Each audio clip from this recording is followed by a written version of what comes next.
So we have with us Tyler Griffith, a strategic operation consultant. He's also the founder of TJG Company LLC. He has over 15 years of senior operational leadership experience. Tyler has a laser focus on one mission that I found very exciting was helping service-based and manufacturing businesses gain more freedom and profitability without adding permanent overhead or headcount, right? So, what inspired you to focus on your work on helping, especially like you said, small business owners, like that whole freedom, profitability, that's more for like, we talk about medium or large size businesses.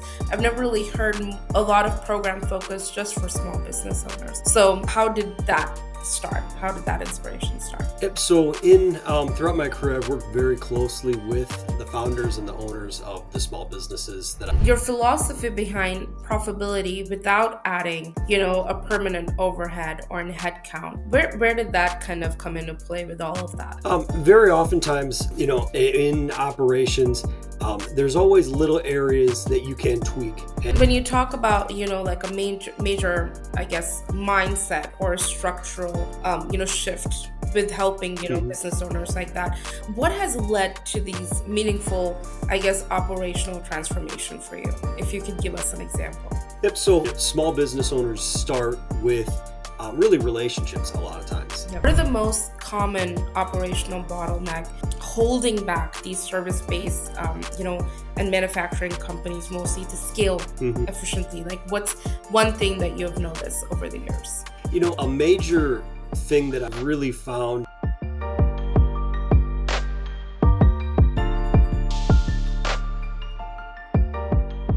Welcome everyone to the Vserve Ebusiness Solutions podcast on supply chain management, where we invite some of the industry's great experts to share their experiences and gather some helpful tips along the way. I'm Cynthia, your host today, and we are diving deep into a topic that is the very backbone of successful business growth, for me at least, strategic operation and true scalability. So if you're a business owner and you're feeling the pain of scaling, you're growing, but you're kind of stuck in your day-to-day chaos, or you're terrified of hiring another full-time executive, then today's guest is for you. So we have with us Tyler Griffith, a strategic operation consultant. He's also the founder of TJG Company LLC. He has over 15 years of senior operational leadership experience. Tyler has a laser focus on one mission that I found very exciting was helping service-based and manufacturing businesses gain more freedom and profitability without adding permanent overhead or headcount, right? So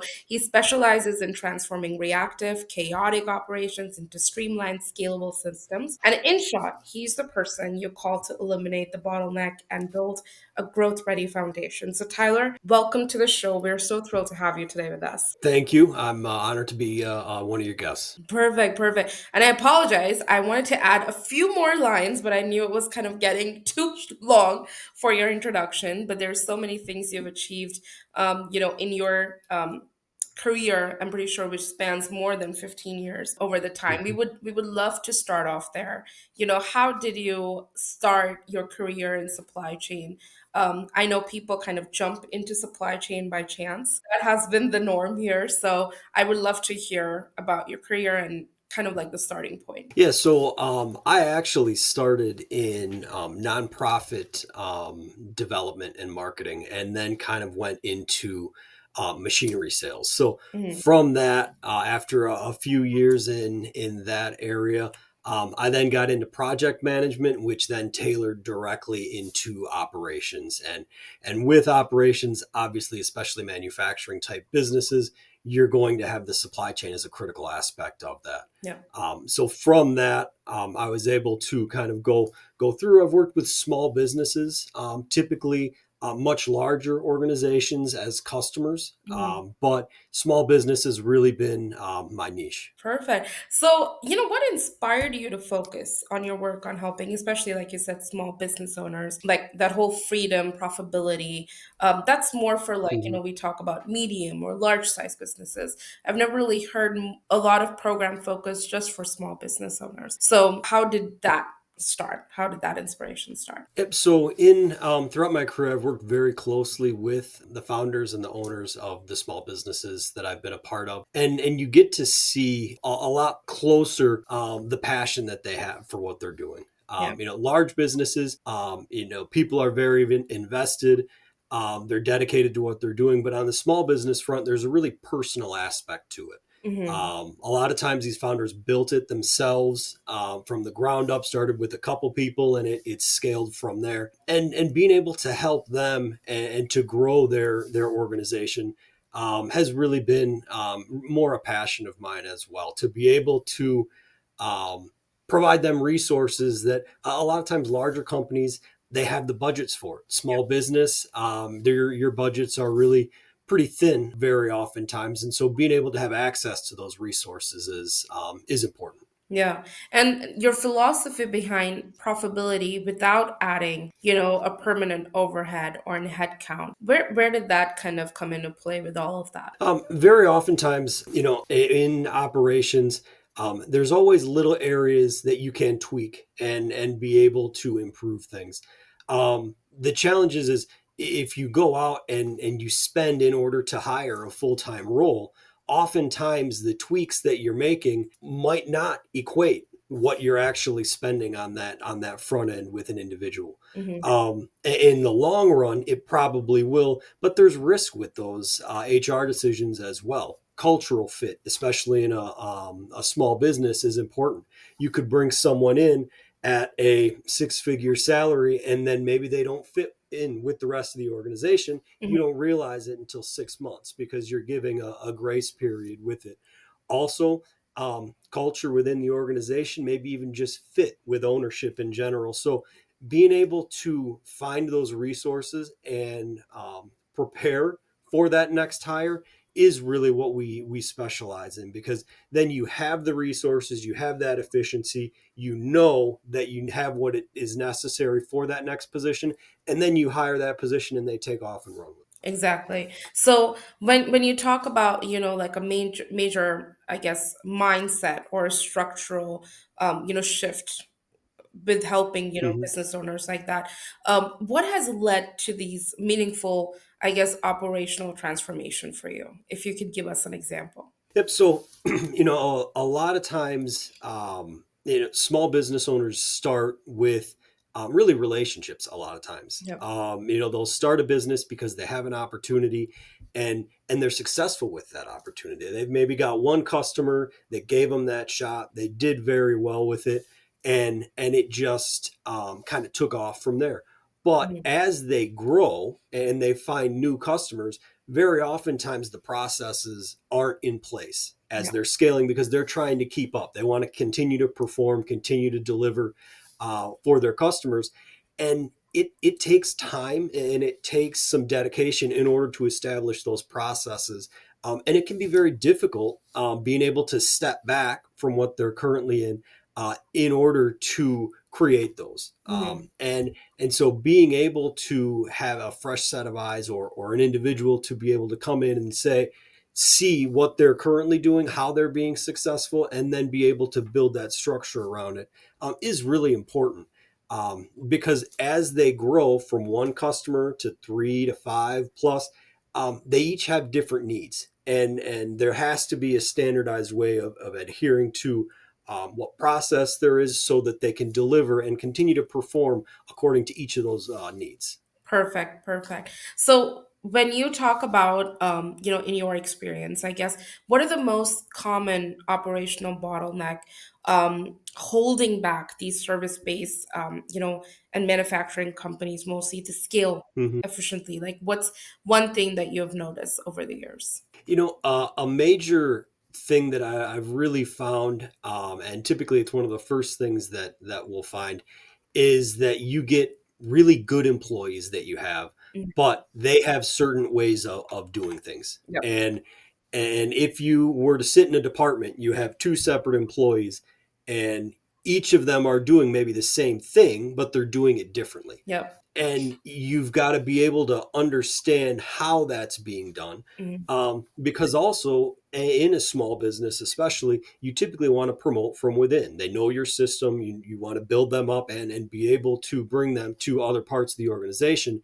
But if that process or the way in which they're doing something isn't known, it's very difficult to remove them Yep. from that position. And without causing significant losses. So being able to find out those specifics of what they're doing and standardize it and educate everyone on it, so that people can work closely together and be able to accomplish the same thing, albeit slightly differently through individual ways, but still being able to standardize according to the organization. Yeah. And that's the hard part, right? The standardization part, especially for Hmm. smaller businesses, because it's mostly like, just get things done, like do 100 different Yes. things for one person. So how does Hmm. that go by when you are, introducing these to small businesses? How do they take this transformation? Honestly, there is a lot of fear that comes with it. Hmm. Because, and one thing I've heard very frequently, especially in that first phase when you're trying to establish those processes, is people don't want others to know what they're doing because Hmm. there's that fear that then that individual can be replaced, Yeah. and ultimately we make sure we emphasize, what we're wanting to do is to standardize so that we can become more efficient. So there's a script, so we really understand what is being done. Yeah. And then with that, typically they begin to buy into it. They begin to see, oh, maybe there's ways that we can improve this. Oh, and maybe change this a little bit. And very oftentimes, once they get past that initial stage of fear of change, Yeah. they actually begin to buy into it, and they come up with some improvements and potential ways in which that it can be standardized as well. Perfect, perfect. And what role do you think like systems and processes play in, turning these businesses from like reactive, which what we see is, Mhm. chaotic, reactive, into kind of like a growth ready and scalable kind of operations? Yep, you use a very good word in reactive, and it's a good thing to be reactive. You want to be able to react to the market. You want to be able to react when customers need something, but ultimately, that's on the back end. That's more the kind of atypical scenario that you want to have. You want to be proactive with things, and that's what processes do. Is they create your foundation. Yeah, So as you're going along, when you experience some kind of a shock or an issue that comes up, you have that foundation to kind of ground you and then continue to build off of. exactly. When you're reactive, you can get completely lost in the process, and then it tends to spiral. As Yeah, the saying typically goes, when it rains, it pours. When exactly. someone or an organization is reactive without processes, it continues to pour. Yeah, exactly. So proactive is kind of like the word for today. Be proactive and, make sure it's not a chaotic environment. But, do you think all of these support comes into play even with offshoring some of your, operational or administrative functions like at a higher level because they're Mhm. not permanent? They can become permanent if you want them to, but they're not permanent. And they are, one of the best strategic way to do that cost cutting that smaller businesses look for. Mhm. I think it's almost more important in those scenarios. Yeah. Offshoring, outsourcing, all of these things are important, and it's a part of the marketplace right now. Yeah. The biggest problem with not having processes is time zones in general. If Yeah. when everyone is in one office, it's very easy to be able to walk down the hall and get an answer on something maybe there's not too much clarity on. Yep. When you're dealing with someone or you're talking with someone that's 12-hour difference on the other side of the world, Yep.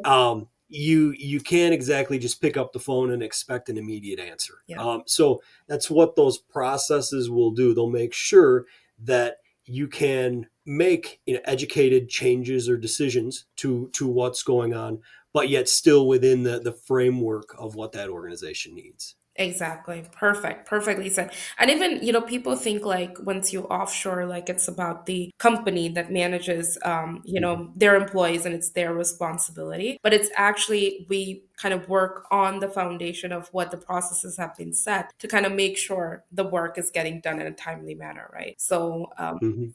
being having the proactive decision making does help. So when it comes to back office areas, I think that's where my interest is, because that's what I deal with mostly. Mhm. Such as order management or billing or vendor communication, reporting. Do you believe these are the most effective to outsource, or are there other ways to kind of see what better systems are outsourced and what are not?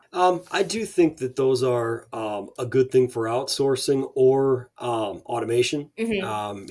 Whether these repetitive tasks that in general, you don't typically want to increase a headcount for a task that is very repetitive. Yep.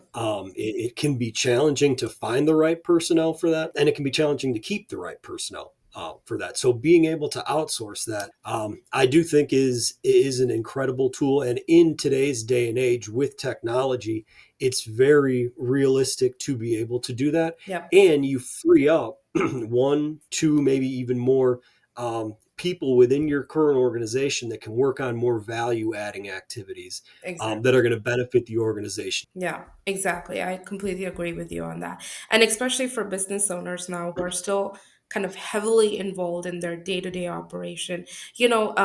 I guess that will be my next question. Then what's the first Mhm. step into moving from kind of like an operator mindset to a strategic leader mindset for a business owner? Yep. I think first is the awareness. As I said earlier, it's not that businesses and small businesses aren't doing well or they're not successful. Very oftentimes they are successful, and they just don't have that opportunity to be able to step back and say, hey, look, in 3 to 5 years, this is where we want to go. They're going from fire to fire within the organization, trying to address everything that is currently happening to make sure that they're living up to their promises to their customers and their contracts.